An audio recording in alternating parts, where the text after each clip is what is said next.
Hey everybody, welcome to SMG Viewers Comments episode 81. We're kind of on an extended vacation after NAMM, and we decided come on up to Griffith Park to do an episode because I've always wanted to do one up here, and we're standing out in front of the fantastic Griffith Observatory in Hollywood, California. How freaking cool is that? Anyway, let's get right to it.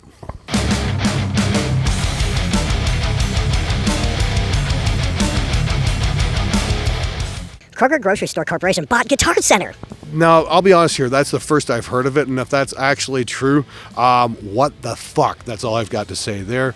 Holy shit. I don't know if that's a good thing or a bad thing. I mean, like, obviously, I can't really say for certain if people who own grocery stores know very much about musical instruments, but I'm going to take a wild guess and say no. I shop at Guitar Center quite a bit, at least I used to, and I always appreciated going there, and a lot of the staff was there. It was very cool. Really got to wonder what the future is in store for the employees there at Guitar Center. Hopefully they're not going to continue getting fucked over by their parent company. And for all you people working behind the counter there, stay strong. We really, really hope the best for you here. And there's a big ass helicopter going by. Hold on one sec. Anyway, yeah, who knows what's in store for Guitar Center. I mean, like, a lot of times I go in there and it's not the place it used to be. I mean, like, there's a lot less in stock. There's a lot less cool stuff to check out. Hopefully the new corporation turns it around. You rock, Glenn. Will you be at NAMM in Nashville this summer? Yes, I will. We went to Nashville last summer. We had an absolute blast. Absolutely love Nashville. It turns out it's much more of a rock and roll town than I was expecting.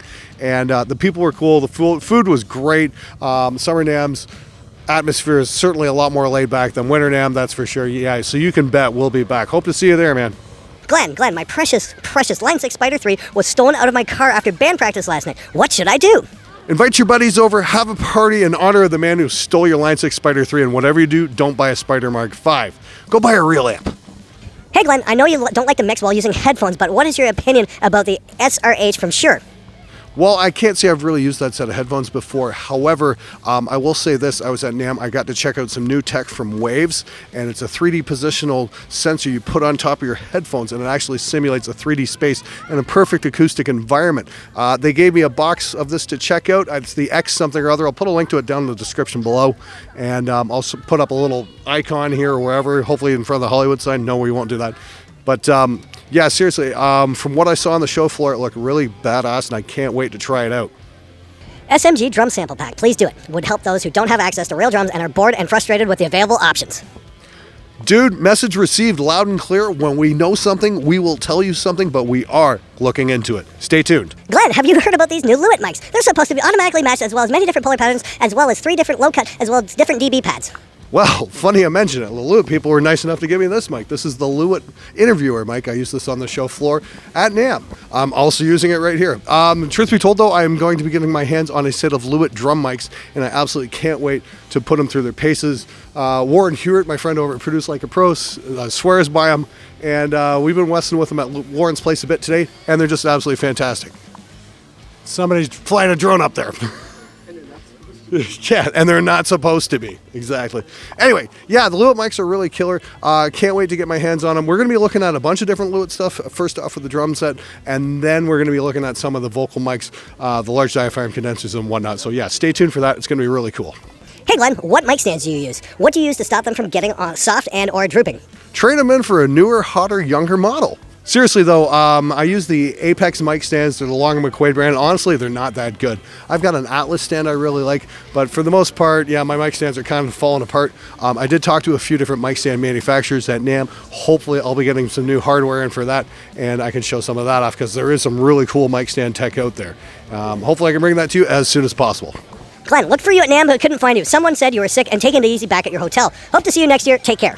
Joey, very sorry I missed you. I actually got to shake hands with an awful lot of people at NAMM, and that's probably why I was the first victim of anthrax this year.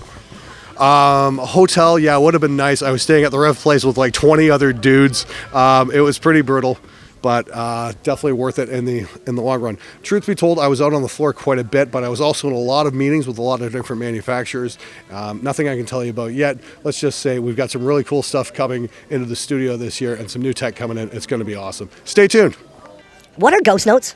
Ghost notes are simply the very soft notes a drummer will play on a snare, just to kind of help him keep beat, kind of just a little pitter-patter in between the hard hits. That's it. And I can't stand them because they're impossible to hear in a full-on metal mix, and drummers love putting them in, just like gravity blasts. Someone commented on a random YT video that Iron Maiden was not metal. What's your opinion? I know what mine is. He's an idiot. He was also born in 1996, and judging by his username, so maybe it's an age thing.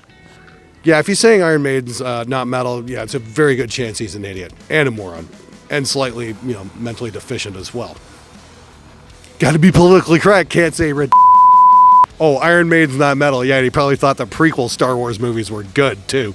He was definitely one of the kids the mother should have drowned in the bathtub. If I picked up a Kemper head, do I just run that into a cabinet? I run a Mesa rig now, but I really like those modeling amps. Dude, if you're running something from Mesa, chances are you should probably keep running something from Mesa. The Kempers are fine, but if you got the real thing, use the real thing. Some of the Kempers are powered, some are not. You Kemper guys, help me out with that. I might be wrong here, but I do believe having a power section on one is an option. They're very good, and they're great for playing out live, but if you've already got a Mesa, you probably really don't need the Kemper, unless you need to play 40 different amp sims like during your show, and then you're not really a great guitar player, you're just an asshole. Hey Glenn, I know you hate grunge, but at least it wasn't as bad as Britpop. You gotta admit that Britpop is one of the stupidest genres of all time. Bands like Oasis and Blur, they're all just Beatles ripoffs. Don't you agree? Please, please, please respond. Britpop was so bad, I just fucking ignored it as much as I could. When the grunge explosion happened, I kind of threw my radio in the garbage, so I kind of missed the whole Britpop thing because I just stopped paying attention, because the record companies were just putting out the worst stuff imaginable. Why does everyone in your neighborhood have a pool besides you? Hey everybody, meet Matt Gilmore, Stalker of the Year award winner. Matt, seriously, stop spending so much time on Google Earth, you freak. Glenn Fricker is a useless cunt. I own a 2,500 square foot studio, and it is way nicer than yours. Okay, you own a nicer studio than me. Congratulations, you bought something. Big question is, what have you done with it? Hi Glenn, what is a preamp for? Okay, a preamp, and if you're just starting out, a mic preamp is pretty much what it says it is. It pre-amplifies a microphone signal. It takes it from a very quiet signal, like say what comes out of here, which is just a couple of microvolts, and amplifies it into a line level signal so you can work with those tracks.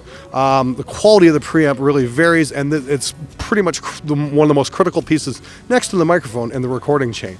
So cheap mic preamps don't sound as good. That's not so much the case anymore. A lot of the cheap preamps have gotten really good, and mid-price preamps are freaking outstanding, like say something from Audient.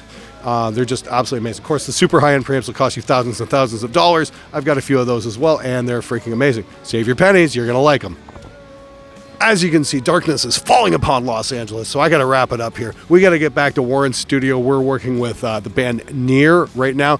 That's Jackson Ward and Liam John's band. You guys have seen them on my show quite a bit. By the way, let me know what you guys think of that name, Neer, Near. Yay or nay? Be creative. Don't hold back. Anyway, we'll see you guys next time back in the studio. From Los Angeles, this is Glen Glen. I am out of here. Hey guys, thanks so much for watching this episode. If you like the content, please support the channel either at my SMG shop or through my Patreon. If you want to see more, hit one of the playlists. Thanks for watching. I'm out of here.